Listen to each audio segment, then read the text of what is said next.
todos, bienvenidos de nuevo al canal. Quiero comenzar este video diciéndoles que va a ser el video que va a dar cierre a la serie acerca del sufrimiento. Fue un tiempo en donde nos dedicamos a entender el sufrimiento como cristianos, a cuestionar si la manera en la que sufrimos o la manera en la que vivimos y entendemos el dolor es la manera en la que la Biblia nos explica. Específicamente, 2 Corintios nos provee tantas herramientas para ser capaces de vivir el dolor que vamos a tener en este mundo, porque es algo prácticamente garantizado por Jesús, pero a la luz de la eternidad, a la luz de las promesas que Dios nos da y a la luz de comprender que el sufrimiento jamás es en vano en nuestras vidas. Elegí que este fuera el tema de cierre para la serie del sufrimiento porque, en mi opinión muy personal, quizás así fue que lo entendí y así es que me funciona. 2 Corintios 4 contiene la clave que necesitamos en la vida para de alguna manera poder soportar el sufrimiento y soportar las aflicciones y encarar las cosas que son quizá demasiado difíciles a veces, porque nos da la clave y nos dice, hay un propósito cuando Dios permite que sufras. No es un tema en vano, no es por el hecho de que eres humano y tienes que sufrir, hay un propósito, hay un porqué. Y hoy quiero que me acompañen a ahondar un poquito más en este capítulo 4 de la segunda carta de Pablo a los Corintios. Específicamente nos vamos a centrar en el concepto que está por acá. Les recuerdo para los que son nuevos en el canal o nuevos viendo los microestudios bíblicos, que yo siempre utilizo la Biblia, una Biblia en inglés es la Biblia de She Reads Truth, y por eso quizá ven en sus pantallas pues algunas palabras en inglés, pero hacemos este microestudio totalmente en castellano. Y bueno, es este concepto que aparece acá de peso de gloria. Y para mí este concepto se ha vuelto central en mi entendimiento personal de mi propio sufrimiento, de las propias cosas difíciles que yo paso día a día y me han hecho adquirir una perspectiva distinta. Y sé que ha sido Dios y sé que ha sido el Espíritu Santo revelándome algo que me encanta compartir con ustedes y sé que les puede ayudar muchísimo. Para contextualizarnos un poquito con lo que viene pasando en esta carta, la segunda carta a la iglesia de Corinto, aquí Pablo viene pues hablando de la base de nuestra confianza, de cómo Dios nos ha hecho suficientes para ser sus servidores, para ser sus seguidores, porque nos ha capacitado y nos ha dado el regalo de ver su gloria. Los primeros 3 capítulos de 2 Corintios se tratan de eso y son sumamente motivadores y se vuelven realmente el fundamento de nuestra fe. En el capítulo 4 es como una especie de conclusión a lo que se viene hablando en los capítulos anteriores y dice, bueno, varias veces dice, por ende, por lo tanto, en distintas versiones dice, no nos rendimos. Y por eso, de hecho, no solo no nos rendimos, sino que hemos renunciado a nuestra vieja manera de vivir, hemos renunciado a las cosas que no nos hacen bien, que sabemos que no van de acuerdo con la voluntad de Dios. De hecho, al final de la primera parte del capítulo 4 dice, es que la luz de Dios ha brillado en nosotros, en nuestra propia oscuridad. Específicamente aquí la traducción sería, ha brillado en nuestros corazones para dar la luz del conocimiento de la gloria de Dios en el rostro de Jesucristo. Normalmente nosotros conocemos mucho el versículo siguiente, el versículo que viene, pero no siempre sabemos de qué estamos hablando en el versículo anterior. Y dice, tenemos este tesoro en vasos de barro. Y nosotros siempre decimos, bueno, tenemos este tesoro en vasos de barro, somos vasos de barro moldeados por el alfarero, pero ¿cuál es este tesoro? Este tesoro es la luz del conocimiento de la gloria de Dios, o sea, nada más y nada menos. No creo que podamos pensar en algo más preciado en todo el mundo que la luz del conocimiento de la gloria de Dios, ¿no? Entonces, les aclaro esto porque es súper importante entender esto para entender, para darle una justa medida a lo que Pablo nos explica después. Y nos dice, bueno, por todo esto, ¿no? Y nos recuerda, tenemos este tesoro en vasos de barro para que este extraordinario poder se pueda ver que es de Dios y no de nosotros, ¿no? Es como cuando tú tienes la luz del conocimiento de la gloria de Dios en el rostro de Jesucristo, si un ser humano se queda con eso y se siente y se vuelve poderoso, eso es demasiado. Y por eso nosotros somos esos vasos de barro, ¿no? Para que se vea que es por su capacidad, por su poder y no por el nuestro, que nosotros podemos ver y tener este tesoro. Entonces, habiéndoles contado esta parte, es que se hace más relevante cuando leemos los versículos que vienen. Porque entonces por eso es que luego Pablo empieza a decir, por ende, estamos afligidos en toda manera, en cualquier manera, pero no estamos destruidos. Estamos perplejos, pero no estamos en desesperación. Y así va, ¿no? Y dice frases como que estamos perseguidos, pero no abandonados. Estamos derribados, pero no destruidos. Y luego comienza a hacer una afirmación que se vuelve muy importante en la teología de cómo entendemos nuestra vida como cristianos, ¿no?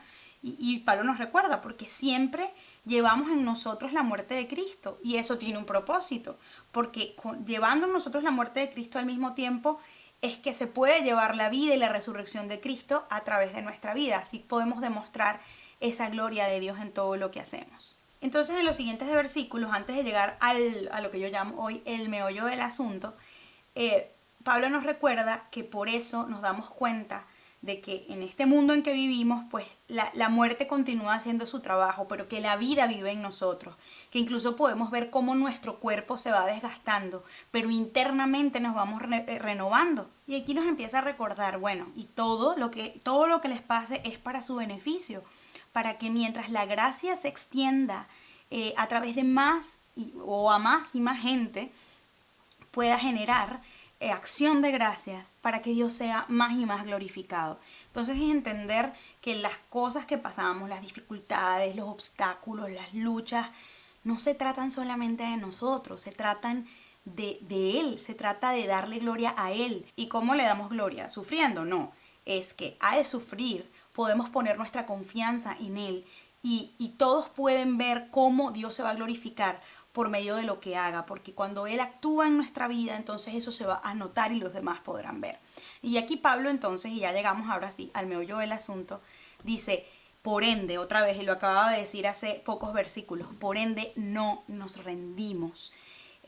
Y aquí es la parte que les decía, a pesar de que nuestro hombre exterior o nuestra persona exterior está siendo destruida y es por un curso natural de la vida, nuestro ser interno está siendo renovado día a día. Y aquí viene lo más importante para mí de este video, pero yo creo que en mucho en el mensaje que tenemos en las cartas a la iglesia de Corintios, porque dice, porque nuestra aflicción ligera y momentánea está produciendo en nosotros un absolutamente incomparable y eterno peso de gloria.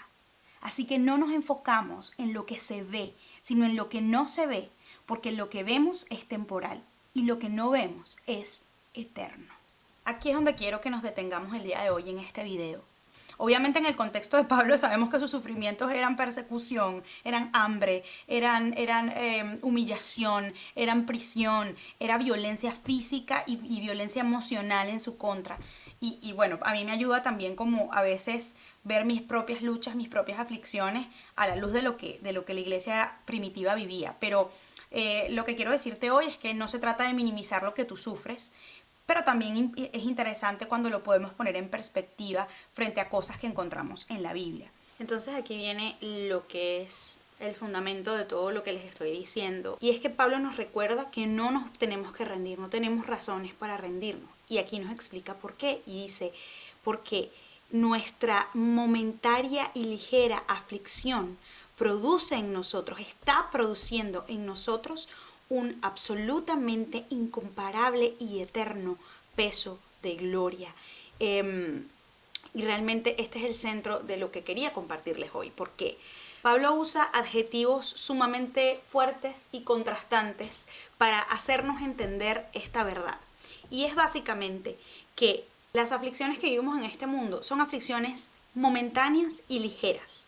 Y uno diría, bueno, ¿cómo me vas a decir que mi aflicción, que este dolor que he pasado toda mi vida, este conflicto o esta cantidad de obstáculos que he pasado toda mi vida son momentarios o que son ligeros, este dolor es muy profundo? Pero Pablo nos va a explicar por qué estas aflicciones sí son momentáneas y sí son ligeras.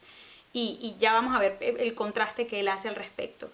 Y luego dice que estas aflicciones momentáneas y ligeras, que son las que vivimos aquí en la tierra, en esta vida, están produciendo en nosotros. Y voy a hacer una pequeña pausa aquí para hacer una reflexión muy breve sobre algo que nos explica John Piper.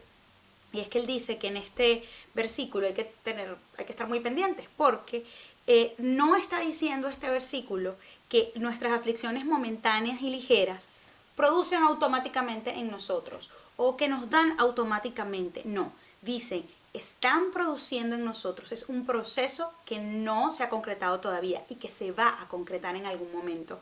Entonces, están produciendo en nosotros ¿qué? Un absolutamente incomparable y eterno peso de gloria. Entonces quiero andar rapidito en lo que es el peso de gloria para que veamos los adjetivos que Pablo le atribuye a este peso de gloria. A lo largo de la Biblia nosotros encontramos el significado, la etimología de la palabra gloria, y en hebreo es kavod o kabad, y básicamente era una palabra utilizada para hacer referencia a alguien que tiene peso, a alguien que tiene importancia, a alguien a quien se le debe honor. Y en la Biblia, en el Antiguo Testamento, vemos la palabra kavod usada, o gloria, usada para referirnos a darle la gloria a Dios, darle el peso que tiene, la importancia, el reconocimiento de ese peso que tiene, por decirlo de alguna manera, a Dios. Pero también, por ejemplo, se usa para darle el peso y la importancia al padre, al abuelo, al patriarca de la familia. Y en ese contexto Pablo usa la palabra gloria, pero entonces si vamos etimológicamente, esto es como si dijera el peso del peso, y esto fue solamente para resaltar que el peso de gloria es como la importancia y el lugar de honor más relevante que tiene Dios.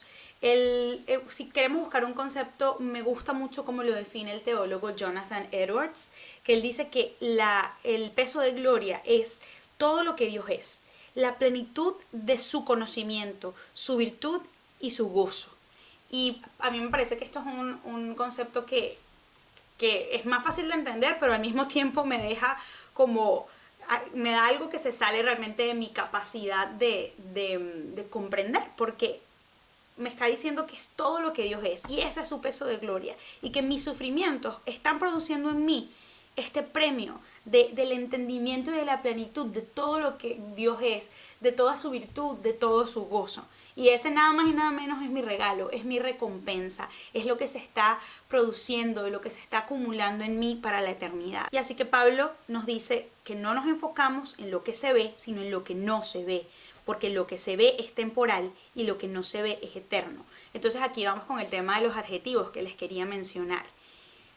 Pablo explica que nuestras aflicciones, nuestro sufrimiento de hoy son ligeros y son momentáneos. Y es interesante verlo, y por eso les mencionaba antes que ¿en qué contexto nos está hablando Pablo? Nos está hablando en un contexto de persecución, de amenaza, de tener que esconderse, de tener que escabullirse, de salvar la vida como 500 veces, de pensar que muchas veces iba a morir de hambre, de escasez, de frío, de calor, de todas las cosas duras que él pasó física y emocionalmente. Y en ese contexto él nos está hablando de que las aflicciones que tenemos hoy son ligeras y son momentáneas, en contraposición al absolutamente incomparable y eterno peso de gloria. O sea, él nos está diciendo que frente a nuestra aflicción, que es pasajera o momentánea, el peso de gloria es eterno, y que frente a nuestra aflicción, que es ligera, que es como cualquier cosa, esto es absolutamente incomparable a lo que vivimos hoy.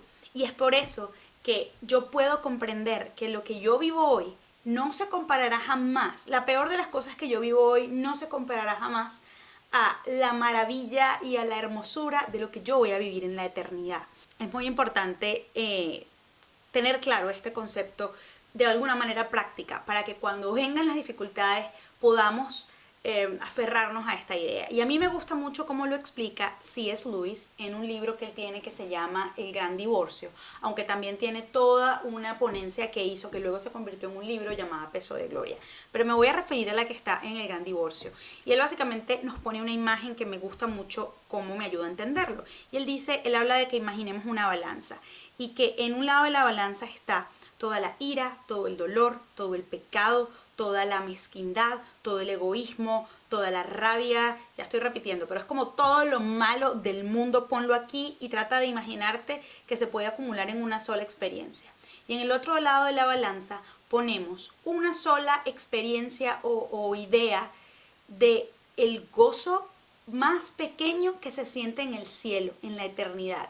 Y dice que si pones a esos dos en una balanza, esta acumulación de experiencias terribles no pesaría nada frente al peso que tiene el gozo de Dios, frente al peso de la gloria de Dios en la eternidad.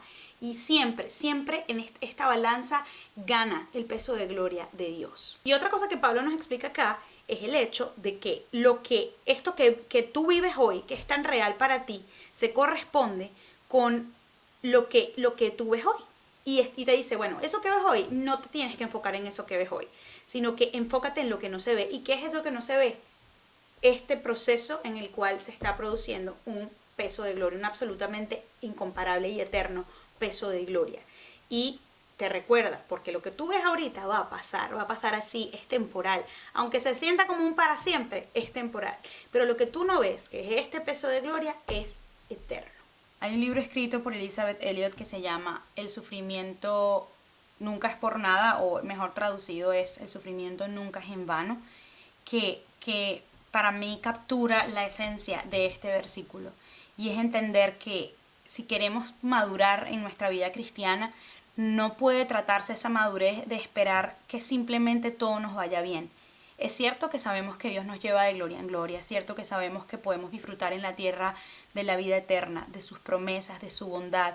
El Salmo 23 dice que su bondad nos persigue, que el bien y la misericordia siempre van a estar con nosotros, y eso es una verdad y es una realidad. Además, Jesús nos promete una paz que sobrepasa todo entendimiento, nos promete vida y vida en abundancia, y todo eso es verdad hoy.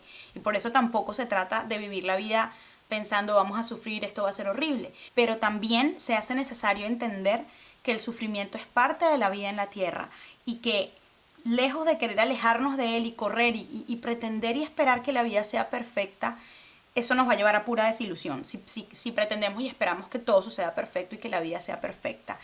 Si sabemos que cuando venga la tormenta, Jesús está con nosotros, pero además del hecho de que Él está con nosotros, que eso ya debería tranquilizarnos, sabemos que no solamente Él está con nosotros y nos consuela, sino que eso que estás pasando jamás va a ser en vano para Él. Eso está produciendo algo en ti que es un tesoro que tú vas a vivir y experimentar y disfrutar en el cielo. Entonces, que esa sea tu motivación. Al inclusive estudiar esta carta, que ya se los recomendé varias veces. Por favor, métanse en esta carta. Para mí ha significado un completo cambio en cómo entiendo el sufrimiento, en cómo entiendo mis debilidades, en cómo entiendo las cosas difíciles, las cosas que me pasan una y otra vez, o las cosas malas, o las aflicciones y las dificultades que me sorprenden. Que yo puedo entender que Dios no solo está conmigo y no solo no se olvida de mis lágrimas, sino que hay un propósito. Y además, junto con esto, y esto pues obviamente es para mí, esta es mi recompensa, que se está produciendo en mí este peso de gloria, pero en este mismo capítulo se nos recuerda que cuando yo sufro hay un propósito, y el propósito es demostrar la gloria de Dios, la vida de Jesús a otros. Espero que les haya gustado y nos vemos en el próximo microestudio.